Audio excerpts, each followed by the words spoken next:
भाई रे मत दीजो मावड़ली ने दोसे करे मारी रेखा न्यारी न्यारी।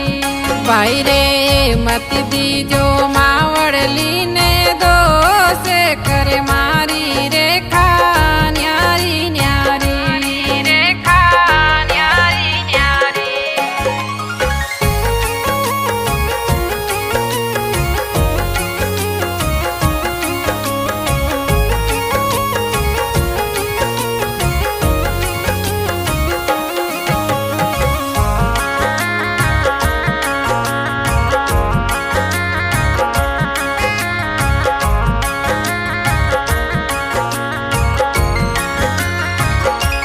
भाई रे एक पिता रे बेटा चारे चारा।